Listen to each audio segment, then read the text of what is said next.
So next question, if cos x plus sin x is equal to 2 and 0 less than x less than pi, then tan x equal to, okay ఇలాంటప్పుడు ఏం చేయాలంటే చూడండి sir, ఇదొకటి చిన్న tip like ఏమంటారు tip type అనుకోండి, ఒక logic point లాగా అనుకోండి. ఏంటంటే ఇప్పుడు మీరు మనకు వచ్చిన ఈక్వేషన్ ఏంటి, మనకి ఇచ్చిన ఈక్వేషన్ ఏంటి, cos x plus sin x equal to 1/2. ఇది తప్ప ఇంకేమీ అవ్వలేదు. ఇలాంటి కేసెస్లో మీరు ఏం చేయాలంటే స్క్వేరింగ్ ఆన్ బోత్ సైడ్స్ డైరెక్ట్గా చేయండి. ఎందుకు చేయాలి, ఎందుకంటే మన లాజిక్ ఏంటి, మల్టిపుల్ రేషియోస్ ఉన్నప్పుడు మనం ఇందాక క్వశ్చన్ చేసినప్పుడు కూడా మల్టిపుల్ రేషియోస్ ఉన్నాయి, సైన్ ఉంది, కాస్ ఉంది.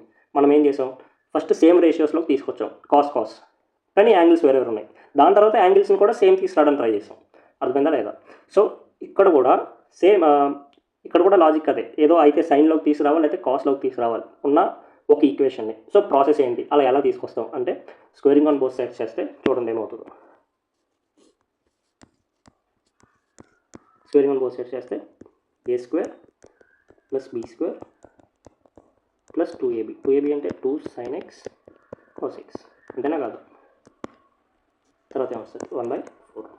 sin square x plus cos square x అంటే 1 కదా, దీని value 1 plus 2 sin x cos x అంటే sin 2x కదా, ఈక్వల్ టు 1/4. అంటే ఇప్పుడు నెక్స్ట్ sin 2x వాల్యూ ఎంత వచ్చింది, sin 2x వాల్యూ ఎంత వచ్చింది, 1/4 మైనస్ 1 అంటే మైనస్ 3/4, అవునా కదా, మైనస్ 3/4, రైట్, అంతే. కానీ ఇక్కడ మీరు అబ్జర్వ్ చేస్తే sin 2x అనేది మైనస్ 3/4 ఉంది, అవునా కదా. కానీ క్వశ్చన్లో ఒకటి ఇచ్చాడు, ఏంటది 0 less than x less than pi. X ఎక్కడి నుంచి ఎక్కడ వరకు ఉంది, 0 నుంచి పై మధ్యలో ఉంది, 0 నుంచి పై మధ్యలో ఉంది. ఇప్పుడు నేను ఏంటంటే మొత్తం అంతా కూడా 2తో మల్టిప్లై చేస్తాను. ఏమవుతుంది, 0 × 2 అంటే 0, x × 2 అంటే 2x, అండ్ ఇది వచ్చేసి 2π.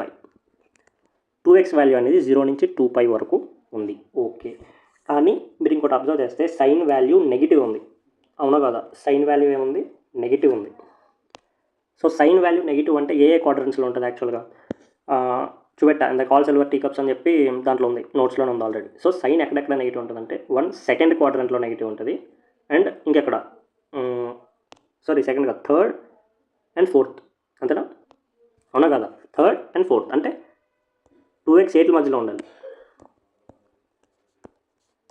థర్డ్ అండ్ ఫోర్త్ అంటే పై నుంచి 2π వరకు. థర్డ్ అండ్ ఫోర్త్ అంటే ఇంతే కదా. థర్డ్ అండ్ ఫోర్త్ అంటే ఏంటి, 180 డిగ్రీస్ నుంచి 360 డిగ్రీస్ మధ్యలో ఉన్నదంతా థర్డ్ అండ్ ఫోర్త్ క్వాడ్రంట్సే కదా, అవునా కదా.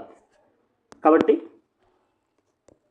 అది 2x, నేను 2x ఇంటర్వల్ చెప్పా, కానీ x ఇంటర్వల్ కదా మనకు కావాల్సింది.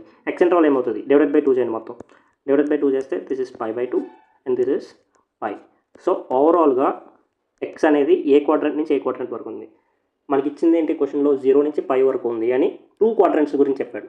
కానీ మనకేంటి ఎగ్జాక్ట్గా ఏదో ఒక క్వాడ్రంట్లో ఉన్న విషయం మనకు తెలియాలి. అది ఇప్పుడు మనకి ఎలా తెలిసింది, π/2 నుంచి ఏంటది π వరకు, π/2 నుంచి π వరకు అంటే ఏంటి, సెకండ్ క్వాడ్రంట్లో ఉంది. x అనేది ఏ క్వాడ్రంట్లో ఉంది, సెకండ్ క్వాడ్రంట్లో ఉంది. దీన్ని బట్టి మనకు తెలిసిన పాయింట్ ఏంటంటే అది సెకండ్ క్వాడ్రంట్లో ఉంది. ఇక్కడ వరకు అయింది. సో నెక్స్ట్ ఏంటి, tan x అడిగాడు మనకి, అవునా కదా. tan x అడిగాడు. ఇప్పుడు మళ్ళీ tan x ఎలా వస్తుంది, మళ్ళీ sin 2x తెలుసు మనకి. sin 2xకి tan xకి రిలేషన్ ఏంటి, అది కూడా మన ఏమంటారు ఫార్ములాస్ లిస్ట్లోనే ఉంది. ఏంటది, sin 2xని ఎలా రాయొచ్చు అంటే 2 tan x upon 1 + tan square x, ఇలా కూడా రాసుకోవచ్చు. అర్థమైందా లేదా. సో ఇప్పుడు దీన్ని సింప్లిఫై చేయండి. sin 2x వాల్యూ ఏంటి, -3/4 which is equal to 2 tan x upon 1 + tan square x, అంతే కదా. దీన్ని సాల్వ్ చేయండి. -3 cross multiply, -3 × 1 that is -3, -3 tan square x multiply చేస్తాను డైరెక్ట్గా, it's equal to 4 2 8, 8 tan x. దీన్ని రీఅరేంజ్ చేస్తే -3 tan square x అటు సైడ్ తీసుకెళ్తే 3 tan square x plus 8 tan x plus 3 it is equal to 0. మనకి ఏమొచ్చింది, ఇప్పుడు క్వాడ్రాటిక్ ఈక్వేషన్ వచ్చింది. క్వాడ్రాటిక్ ఈక్వేషన్ ఏం చేయాలి, సాల్వ్ చేయాలి. అది మీరు చేయండి. అది మీరు చేస్తే మేము ఎలా వస్తుందంటే ఫ్యాక్టర్స్ 3 tan x, సరే ఫ్యాక్టరేషన్ కూడా నేను చెప్తాను చూడండి. ఇప్పుడు tan స్క్వేర్ అంటే సింపుల్గా ఒక వేరియబుల్ అనుకోండి, లైక్ tan x అంటే ఒక y ఆర్ x అలా అజ్యూమ్ చేసుకోండి. నార్మల్ ప్రొసీజర్ చేయండి, tan అబ్జర్వ్ చేయొద్దు. అప్పుడు ఏంటి 3 3 9, 9 ఫ్యాక్టర్స్ ఏంటి 9 ఫ్యాక్టర్స్ మల్టిప్లై చేస్తే 9 రావాలి, సమ్ ఆర్ డిఫరెన్స్ 8 రావాలి, అంటే 9 1 అంతేనా. 9 and 1 అంతేనా కదా. మైనస్ వస్తుంది.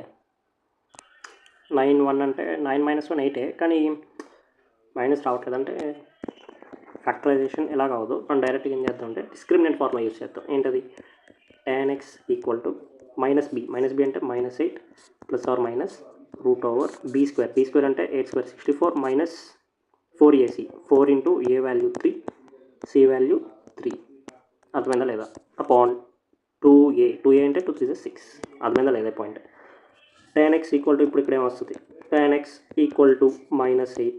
నేను ఏంటంటే సెపరేట్ చేసేస్తాను ఇక్కడ నుంచి, ఒకటి ప్లస్ తీసుకొని చేస్తాను. ఏంటది, -8 ప్లస్ 64 మైనస్ 4 3 12 12 3 అంటే 36. 64 - 36 అంటే ఎంత, 28 అంతేనా. 28 అంతే, 28 అపాన్ 6 అంతే కదా. 28ని ఎలా రాయొచ్చు, 4 7s 28 అంతే కదా. 4 7s 28 అని రాయొచ్చు. ఎలా రాయొచ్చు, 4 × 7. ఇప్పుడు రూట్ లోపల 4 ఉంది, 4ని బయటకు తీసుకురావచ్చు కదా, అంటే 2 అవుతుంది. 2√7 అవుతుంది. దీన్ని 2 టేబుల్లో సింప్లిఫై చేస్తే పైన కింద 2 క్యాన్సిల్ చేస్తే -4 plus √7 upon 3. This is one solution, అంటే 1 రూట్. అండ్ tan x, ఇంకో tan x ఏమవుతుంది, ఇంకో వాల్యూ ఉంది, మైనస్ తీసుకుంటే -8 -2√7 అపాన్ 6. సేమ్ కాకపోతే వాల్యూ అది సైన్ డిఫరెంట్, అంటే -4 -√7 అపాన్ 3. 2 వాల్యూస్ వచ్చినాయి, అవునా కదా. ఇక్కడ మీరు ఇంకోటి కరెక్ట్గా అబ్జర్వ్ చేస్తే ఒక tan x వాల్యూ పాజిటివ్ వస్తుంది. పాజిటివ్ నెగిటివా, కరెక్ట్గా చూడండి. √7 అంటే ఎంత, సరే పాజిటివ్ నెగిటివ్ పక్కన పెట్టండి సార్. మనకి 2 వాల్యూస్ వచ్చినాయి. ఈ 2 వాల్యూస్ని ఏం చేయాలి, ఒరిజినల్ ఈక్వేషన్లో చెక్ చేయాలి. అది ఫస్ట్ పాయింట్ మనకి, అర్థమైందా లేదా. ఇక్కడ ఏంటిది, tan x ఏమొచ్చింది, ఒకటేమో -4 ప్లస్ √7. √7 వాల్యూ అంటే అప్రాక్సిమేట్గా ఎంత, 2² 4 3² 9 అంటే 2 point something -4 -4 plus 2 point something అంటే నెగిటివే కదా.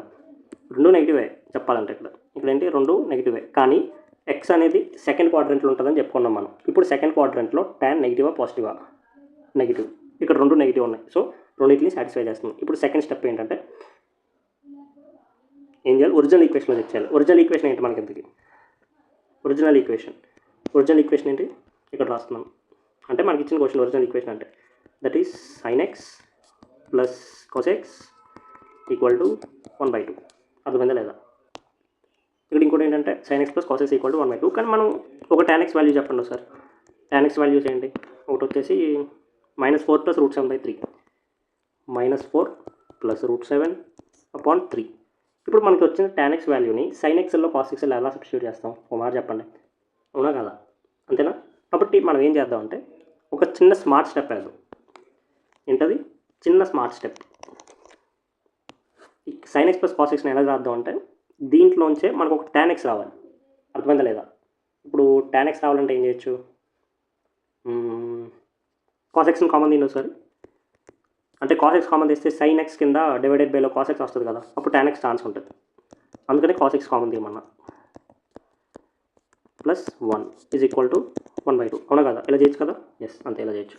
ఇప్పుడు ఇదేం రాయొచ్చు, cos x ఇంటూ ఇదేమో tan x అవుతుంది, tan x plus 1 which is equal to 1/2. ఇప్పుడు చెక్ చేద్దాం.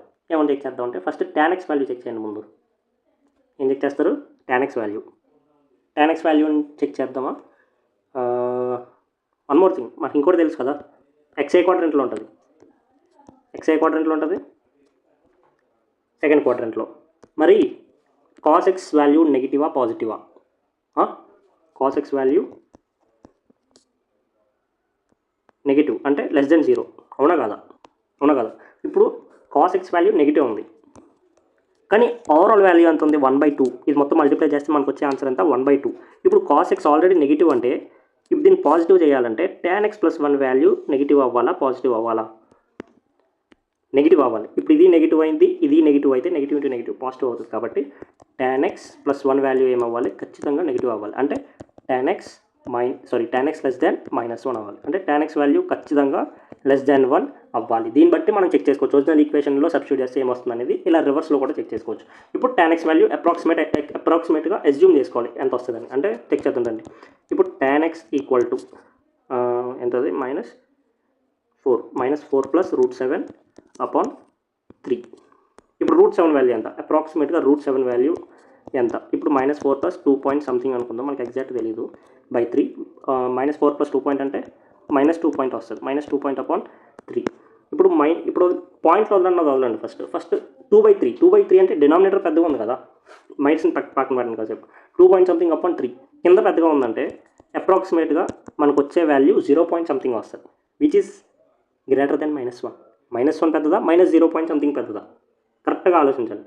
కరెక్ట్గా నేను చెప్పిన పాయింట్ అర్థం కదా. ఇక్కడ మళ్ళీ చూడండి, -4 ప్లస్ √7 అన్న. √7 వాల్యూ నాకు ఎగ్జాక్ట్ తెలియదు కదా, మరి క్వశ్చన్లో కూడా ఇవ్వలేదు. √7 వాల్యూ నాకు ఎగ్జాక్ట్ తెలియదు, కానీ 2 స్క్వేర్ వాల్యూ 4, 3 స్క్వేర్ వాల్యూ 9. అంటే ఇప్పుడు 7 ఎక్కడ ఉంటుంది? √7 అంటే 2, 3కి మధ్యలోనే కదా ఉంటుంది. కాబట్టి 2 పాయింట్ సంథింగ్ నాకు ఎంతో తెలియదు కాబట్టి నేను -4 ప్లస్ 2 పాయింట్ సంథింగ్ అని రాసుకున్నాను. -4 ప్లస్ 2 అంటే ఎంత? జనరల్గా -2 కదా, కానీ ఇక్కడ -2 పాయింట్ ప్లస్ 2 పాయింట్ సంథింగ్ అంటే -2 పాయింట్ సంథింగ్ రాసుకున్నా. నా పాయింట్ అర్థమైందా లేదా మీకు? అంటే ఫర్ సపోజ్ ఇప్పుడు -4 ప్లస్ 2.5 అన్నాను అనుకోండి, ఫర్ సపోజ్ ఎగ్జాంపుల్గా. ఇప్పుడు -4 ప్లస్ 2.5 అంటే అప్రాక్సిమేట్ ఎంత వస్తుంది ఆన్సర్? ఇది -1 పాయింట్. ఓకే 1.5 కదా. 1.5 అంటే ఇప్పుడు అది ఏమవుతుంది? ఎలాగన్నా ఒకటి వస్తుంది చూడండి సార్. -1 పాయింట్ సంథింగ్ వస్తుంది. -1 పాయింట్ సంథింగ్ వస్తుంది. -1 పాయింట్ సంథింగ్. -1 పాయింట్ సంథింగ్ అంటే అంతే కదా. ఇంకో వాల్యూ చెక్ చేద్దాం. -2.2 అనుకుందాం. -2.2 అంటే -4 ప్లస్ 2.2 అంటే ఎంత? -2.2 అంటే -1.8 అంతే. ఇప్పుడు 2 పాయింట్లో ఏం పెట్టినా కూడా నాకు ఆన్సర్ ఎలా వస్తుంది? -1 పాయింట్ సంథింగ్ వస్తుంది. -1 పాయింట్ సంథింగ్ బై 3 అన్న. పైన ఉన్న వాల్యూ చిన్నది, కింద ఉన్న వాల్యూ పెద్దది. చిన్నది పెద్దది అంటే మైనస్ని కన్సిడర్ చేయకండి. ఫస్ట్ ఆఫ్ ఆల్ ఇక్కడ మైనస్ కన్సిడర్ చేయకండి. మైనస్ పక్కన పెట్టి 1/3 చూడండి. 1 పాయింట్ సంథింగ్ అంటే చిన్న వాల్యూ, 3 అంటే పెద్ద వాల్యూ. చిన్న వాల్యూని పెద్ద వాల్యూతో డివైడ్ చేస్తే ఏదైనా సరే 0 పాయింట్ సంథింగ్ కదా వచ్చేది. 1/2 అంటే 0.5, 1/3 అంటే 0.3 సంథింగ్. అలాగా నా పాయింట్ అర్థం కదా. -0 పాయింట్ సంథింగ్. -0 పాయింట్ సంథింగ్ అంటే ఖచ్చితంగా -1 కన్నా పెద్ద నెంబర్ కదా. -1, -2, -0 ఇక్కడ వస్తుంది నాకు వాల్యూ, కానీ ఆ వాల్యూ ఏమవ్వాలి? -1 కన్నా చిన్నది అయి ఉండాలి. కాబట్టి ఇక్కడే రిజెక్ట్ అయిపోయింది. ఫస్ట్ది ఏంటిది? ఇక్కడే రిజెక్ట్ అయిపోయింది. కాబట్టి ఇంకేమవ్వాలి? అల్టిమేట్గా రెండో ఆన్సర్ కరెక్ట్ అవ్వాలి. కాకపోతే ఒకసారి చెక్ చేద్దాం. ఇప్పుడు -4 -2 point something upon 3 minus common తీయండి. 4 plus 2 point something upon 3. 4 plus 2 point something అంటే 6 పాయింట్ సంథింగే కదా. -6 పాయింట్ సంథింగ్ బై 3. 3 టేబుల్లో 6 2 టైమ్స్ క్యాన్సిల్ అవుతుంది. అంటే మనకు వచ్చే వాల్యూ సంథింగ్ -2 పాయింట్ సంథింగ్లో వస్తుంది. -2 పాయింట్ సంథింగ్లో ఫైనల్ ఆన్సర్ వస్తుంది, విచ్ ఈస్ లెస్ దెన్ -1 కదా. -1 కన్నా తక్కువే కదా -2 అంటే. కాబట్టి మన ఫైనల్ ఆన్సర్ ఏంటి? tan x వాల్యూ ఆన్సర్ ఏంటి? -4 -√7 upon 3. This is our final answer.